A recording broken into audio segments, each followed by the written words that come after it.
Welcome to B2B IMPACT by BDB. Join me, Matt Smith, CEO of BDB, and Oliver Brewood, BDB's Head of Digital and Technology, as we get together to discuss the myriad of trends, topics, opportunities, and developments in the world of B2B marketing and communications.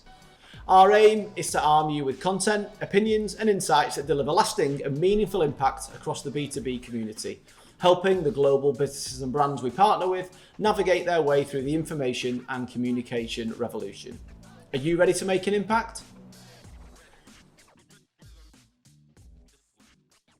Hi everybody, and welcome to this week's episode of the B2B Impact.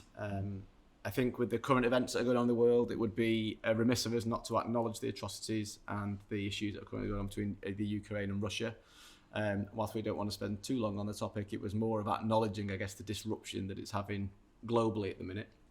And it's also thrown up quite a few interesting issues around data, digitization, security, infrastructure. So as well as the changing tides, I guess, and the perception of the public and the pressure it's putting on businesses and brands to make some pretty big decisions. So what are your key thoughts, Ollie, this week in terms of what you've seen over the developing last couple of weeks, I guess? Well, I was chatting to the team about it here just the other day, and I think one of the kind of key things that comes up, like you touched on there, is security. And I think it just shows like how fragile everything can be with regards to, we all know that the prospect of being kind of hacked has been a pretty common thing to be happening for, I don't know, let's say the last sort of 5 years now, with some of the big high profile like Sony and so on getting hacked in the last sort of few years. So we've all known that's a thing. It's obviously been happening more in the last sort of week or so.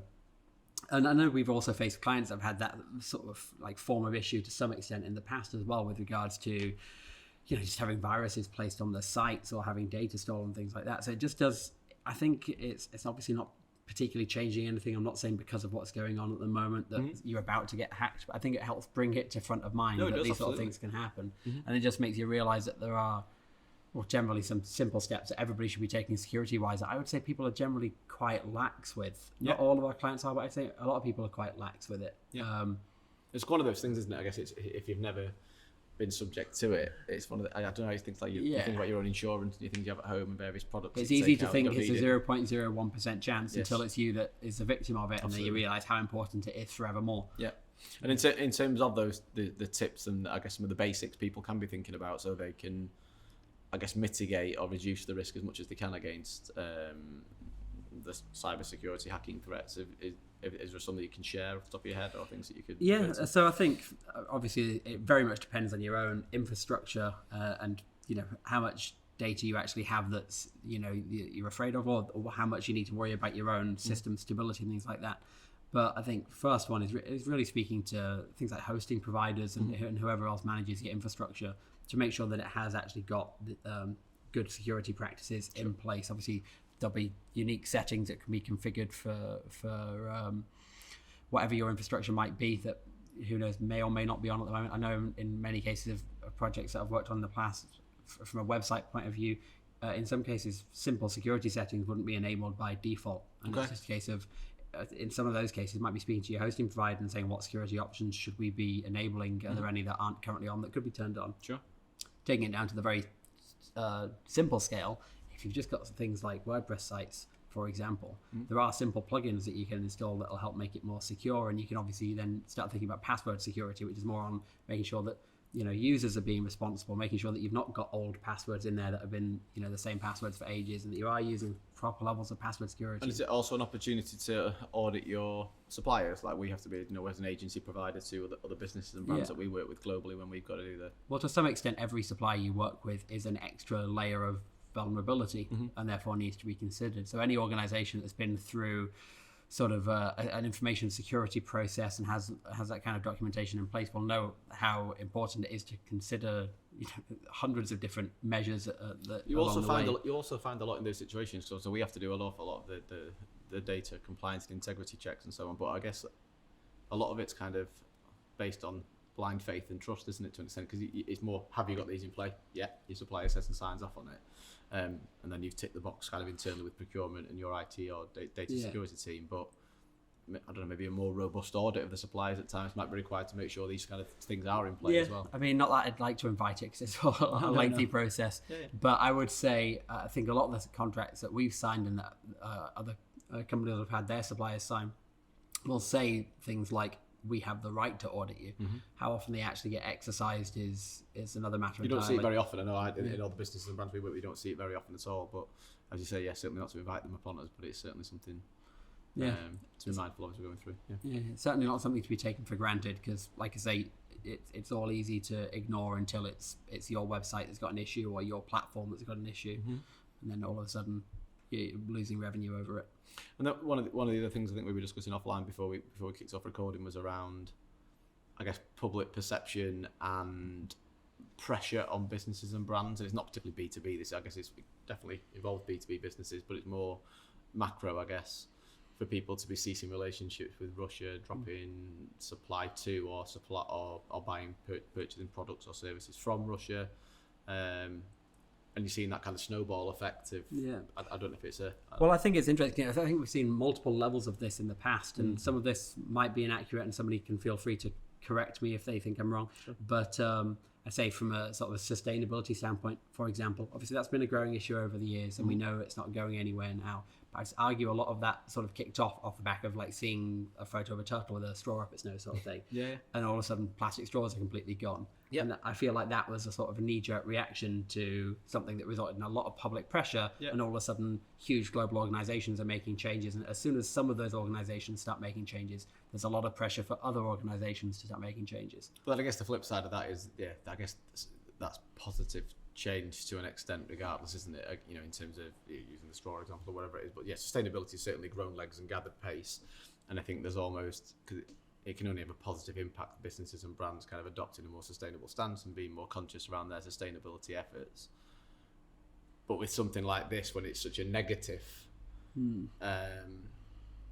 a negative kind of feature, I guess, across the news at the minute, you wonder whether the permanence of the damage this is going to have across certain businesses and brands as the knee-jerk reactions are made to withdraw and pull out and source from other alternatives, and whether we're going to end up even more siloed than ever in a way, rather than looking like an international global businesses and brands that you're very much, when you're watching the news at the minute, it's US and Europe, isn't it? And then and it's an interesting one. I'd argue, as I'm sure everybody listening to this knows, we're not well qualified to talk about the actual politics behind it. So obviously, I guess what we're trying to do is effectively force Russia to back down in this situation, but it's got some big and far-reaching ramifications. And I think it's funny how you sort of you looked at like BP, for example. If anybody's not aware, BP had a stake in I think it's a Russian national oil company, state-owned company, and they sort of had a 20% stake, and they chose to exit that. When I first saw that news, that they were having pressure piled on them to exit, I thought they're not going to look at their bottom line and see, I'm not going to lose 20%, thank you very much.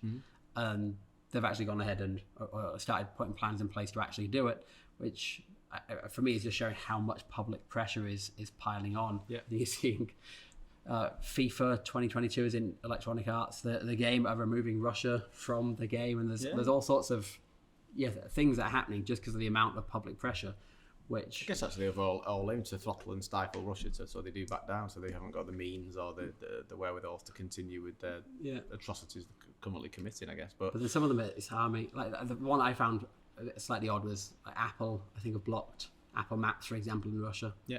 Whereas I suppose that's really just putting pressure on consumers to put pressure on the Russian government. But then if you're a Russian person that's just going about your daily life and you bought a phone and now some of the features don't work on it anymore, you'd be pretty miffed, wouldn't you? No, I think absolutely. It's going to make them more and more cut off from the world generally, isn't it? I guess as a result of this, and certainly depending on how long it goes on for. And I'm certainly definitely not going to get stuck into making any predictions there after our COVID podcast from way back when, where we mentioned we thought, it's a flash in the pan. Certainly wasn't, was it? So as I say, I think it was remiss of us not to acknowledge it and talk around some of the issues it's certainly going to create for businesses and brands on a global scale. But we'll swiftly move on from that one. I guess one of the things we've been looking at recently, LinkedIn put a piece of content out, which is obviously fairly biased towards LinkedIn, but there's also some quite interesting topics and trends within there called Recharge Your Marketing 2022, for those that might not have stumbled across it yet in one of their posts, or maybe somebody sharing it through a blog post or something. There are some quite interesting topics in there. 30, 40 pages long, I think, to sort of work your way through. But certainly for the B2B businesses and brands out there, I would recommend familiarising yourself with it. And it makes some predictions for the year ahead of some of the issues that are facing. One of the ones that we thought was more interesting to touch on today was kind of around commitment issues for brands, particularly around creative.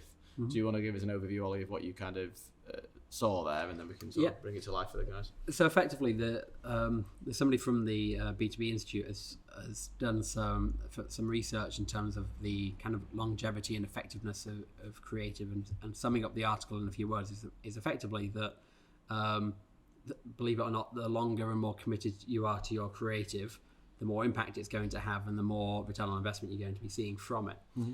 Whereas I think what we're largely seeing across the marketplace is that B2B brands don't seem to be that consistent, and hence they have commitment issues, as is the title of the article, and tend to more chop and change what they're doing, or have disjointed creative that runs to different audiences and things like that. Do you think that's driven by the fact there are so many different stakeholders and audience groups and causes to support these days? Because I guess way back when, in simpler times, when there wasn't as many channels and there wasn't as many platforms, and there weren't as many different initiatives like sustainability, like CSR, like your employer brand, which is an important thing to kind of focus on now. Then you've got your corporate brand, then you've got campaign-led activity, then you've got different markets, and you've got different products, and you've got different geographies. So it's for the businesses and brands we work with on the global scale, there's so many facets to a brand that the creative, particularly when you've got different owners of brands in different territories, it can become disparate exceptionally quickly. I think for the most part, a lot of that would exist in a B2C organisation too. Yeah. The one that keeps coming to my mind is Coca-Cola, who are not sponsored, incredibly consistent with the way they approach things in terms of things like their logo barely changes, and when they do come up with a new logo, unless you're really good at recognising different logos, you won't know much difference in it. There's usually a very small change. Whereas I guess from my experience, I don't think the creative I've seen across B2B does have that much longevity behind it. Mm-hmm. Or I guess the other aspect isn't only longevity, but how widely it is applied. So are you using it across all your channels? Yep. Or have you run a YouTube campaign that's been great and successful in its own right, but you're not really applying the same type of creative? It doesn't mean the same actual advert or the same actual content, but just having the same, I guess, being part of the same campaign to different channels. And I do feel like when I've seen a B2B campaign in general that does go a bit further and is more creative, it does feel more like it's either not got legs behind it to be adapted. And I think that's a key point, is to make sure that if you're going to come up with a really creative idea, it's got legs to what do you do next. Mm-hmm. I think we saw, there's a really great example for Volvo of the Jean-Claude Van Damme video. If you've not seen it, just look up the Jean-Claude Van Damme Volvo video. It's great. It's a B2B focused ad.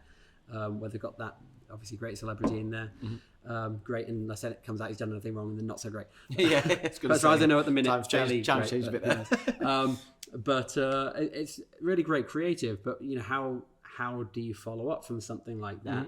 Mm-hmm. And the answer is, I think it's very hard to, because it's such a flash in the pan. Yeah. I think we see that as well with some of our clients. You'll see a lot of kind of boring LinkedIn posts, for example, where they've got just like stock photos. Yeah. And then at some point they'll come up with some great creative idea, and that'll be the flavour of the month for a month or so. But they almost get lost in the feed, don't they? I think you do see that, where they come up with the clients and prospects and other people that we follow and track and so on. But I think the brands, the business of brands that get it right, that, as you say, like even taking Coca-Cola, there's always those consistent brand assets that are coming through. Yeah. So whether it's the logo, the colour palette. You can see something on LinkedIn and instantly recognise certain brands, can't you? And that's where the magic gets right. And all like the creative and the actual campaign content may vary from post to post, but I do think it's more around the global application of it and the cascade of that brand and the cascade of that concept. I know B2B companies are often quite siloed in that regard, aren't they? Like you say, they can have different divisions located in different countries that might have completely different messaging, and I think the way they're structured often doesn't really lend well to consistency. If you've got 100 marketing managers spread across the globe, and you give them a toolkit and your templates, and you can give them all the assets you want to will them to be consistent and create that cohesive brand. But I think the reality of the situation is it's incredibly difficult to control and police, which is why you do see disparate elements creeping out across different platforms. And a great example probably is exhibition stands. which I think is always interesting, that across the European stands, they have one kind of flavour. US quite often has a different kind of flavour to the brands and the way they appear. And then when you start going to kind of South America and further afield into China, they're unrecognisable. You wouldn't even know they're a, I'm trying not to say a particular name here, but you wouldn't even know it's the client, same company, client X, you wouldn't know that they are even linked in any way. So you could completely lose any kind of brand equity or any kind of... I don't know, in some cases where we've had clients with that sort of problem, it's sometimes come from the fact that they might have acquired a company in North America, and that's got its own customer base, its own way of doing things, and the kind of corporate brand name hasn't really filtered down to that level. Yeah, and it can come off the back of acquisitions, it can come off the back of consolidation of different business entities. There's a lot of different reasons for it. And also to an extent different suppliers, because I think you can get different agencies and different creative suppliers in different territories, because you may want to use feet on the ground, but again that can lead to a really inconsistent approach. We can make it look like you've got commitment issues, as LinkedIn called it in their article, that you then jump off creative and jump into a new campaign because something else has come across this. And I guess that happens to us at times, with some of our clients. We are one of several agencies that they use, and I guess in those situations it's key to try and push beyond it being us and them. It's to try and make sure that you're all working together cohesively if you're kind of involved in the same sort of areas. I think one company, the article does highlight that has done a good job at it is Maersk, as in Maersk, the logistics company. In case it's not clear and anyone who's not heard of it, that's Maersk. You'll have seen it on lorries and vans and ships, I'm sure, at some point or another. Apparently they've got quite a recognizable and standardized kind of creative ethos that just means that it's applied quite consistently across different channels and all the different marketing activity. So from that point of view, they're seeing really good ROI off the back of that creative, just because they've really committed to it. Nice. I also noticed it wasn't particularly mentioned within the piece of content which is referred to from LinkedIn, but LinkedIn have also launched their own podcast network this week, which is quite an interesting move for the platform, I guess. So they've effectively built, and you can find it online and find various articles on it, but their own almost like housing, like a bit like an Anchor or a Spotify, so you can post directly onto the LinkedIn podcast network, and they're trying to build this idea of building community more around it.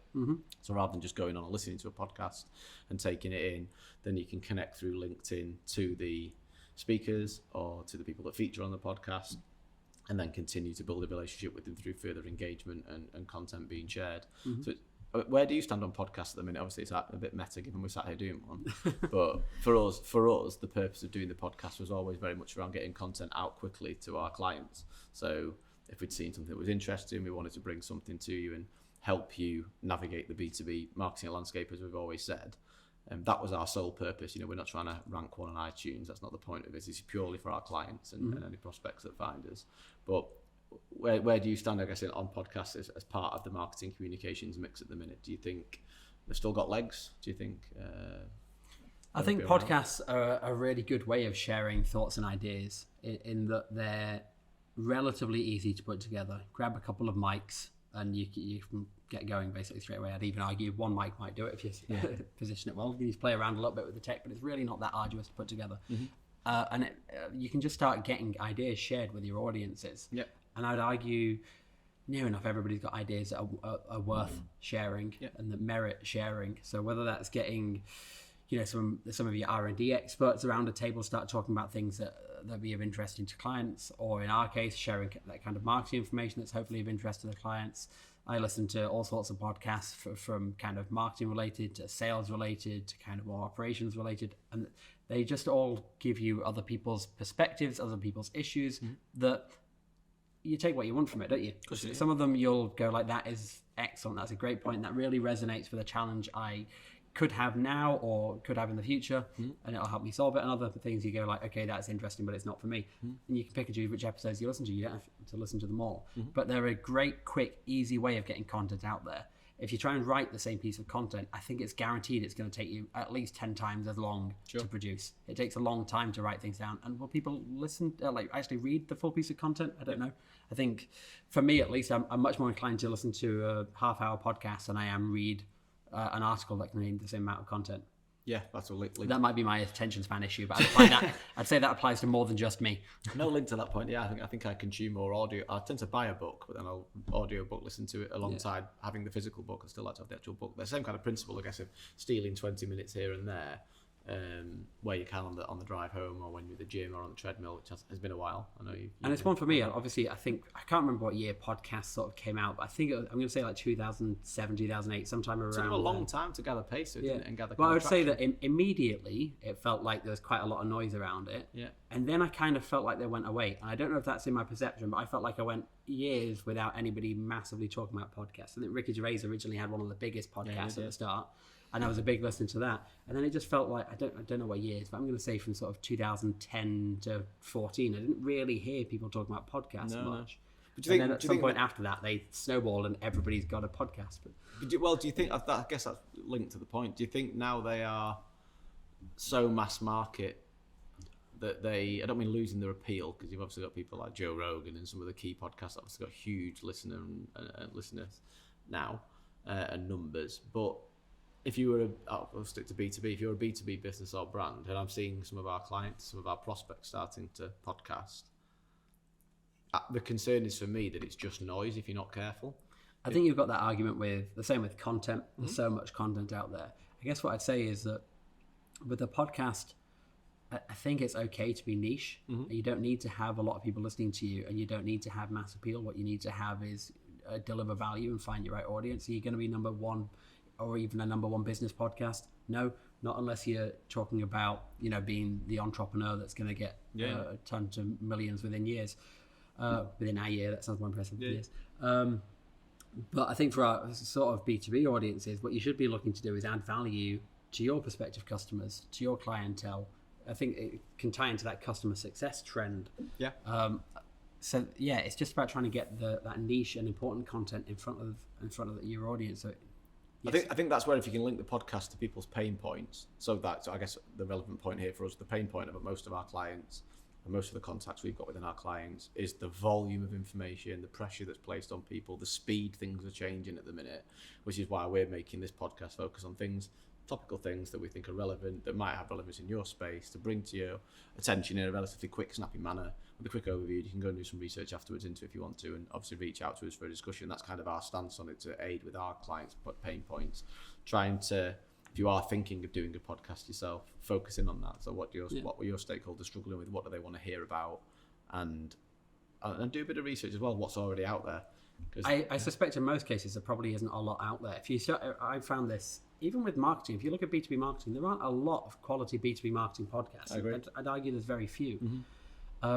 And that's marketing, that's common. If you start thinking about some of our clients' industries, they're going to be much more niche. So there's more of that space there. And even within that, hopefully this doesn't work against us, but whether or not you gel with somebody's personality matters much more with a podcast than it does in an article. Yeah. Can people stand to listen to your voice for half an hour? Yeah. From that point of view, I think that it means that there's room for variety. Even if there are other podcasts out there that are excellent, it doesn't mean that one's for everybody. No. And there's still space for you to carve your own kind of voice in that space. And do you think there's opportunities for B2B business and brands to consider sponsorship of podcasts and things like that as well? Because obviously the podcasts that I listen to are now littered with sponsorships and advertisements and so on that are creeping in more often, I would say, across the podcasts that I listen to. There seems to be 2 or 3 sponsors now per 1 hour podcast that you listen to. Yeah.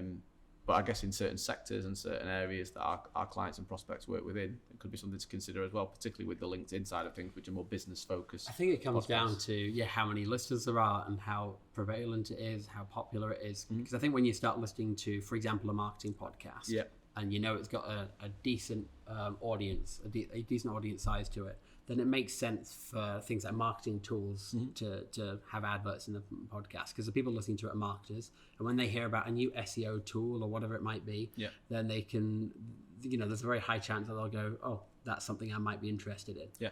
So again, I think there's space for that, but it is going to come down to how big that audience gets. So I suppose that might be a barrier to it, because if you're only going to get in front of 10 people, you're not going to want to pay for placements. No, and I think it's a good point. It's a key consideration at the minute, I think, to have it on the table as part of the marketing mix to be thinking about. But then maybe it shouldn't be a case of talking about paid sponsorships at the minute. Maybe it should be more co-content creation. Absolutely. So if you've got a potential partnership opportunity there that you would have liked to have them as an advertising partner. Instead, why not just have that kind of joint conversation with them and you mutually get in front of each other? I think particularly that cross-pollination of audiences, yes. So if you can jump on somebody else's podcast, add value to their audience group, pull listeners across to your space, and particularly in the sectors that our clients work with them being relatively niche, as you say, I think there's a real opportunity there for that kind of collaboration where I appreciate there's competition, but that where you can add value through bringing in real high-value speakers or thought leaders within your respective space. I mean, a lot of our clients work with academics, so they could have an academic person appear on a podcast. You've got, if you're a manufacturer, you could have distributors come in and bring in some of the examples of pain points that they're hearing more about if they're a bit closer to the end user. Same vice versa. So I think there's a lot of different ways you could think about partners that you could have on your podcast that aren't just bringing in a competitor or just somebody that manufactures something along the same lines as you, but maybe they've got a different take on it and they're not a direct competitor, but it might be a complementary aspect. Yeah. And I think to wrap up on this point, because conscious we've gone on a podcast for a while, but it's a very worthwhile topic. Just think of the purpose of why you're doing it. You shouldn't be doing it to keep up with the Joneses, or because your competitor's done one, or because you think it's cool, or you want to be on Spotify. The driving purpose behind why you're doing it, which might be to add value, it might be to generate leads, it could be to build brand awareness, whatever your objectives are, have them at the forefront of your considerations, as you would with any other marketing tactic along the way, I guess. I think that's us for this week, Ollie, unless you've got anything else to add. No, that's all. So thanks very much for joining us on the B2B Impact. We'll spend the next week or so trawling the news, trying to find more B2B articles, topics, news, releases that we can bring to your attention. If you've got any questions, feel free to reach out to us. Otherwise, we will see you very soon. Thanks a lot. Thanks.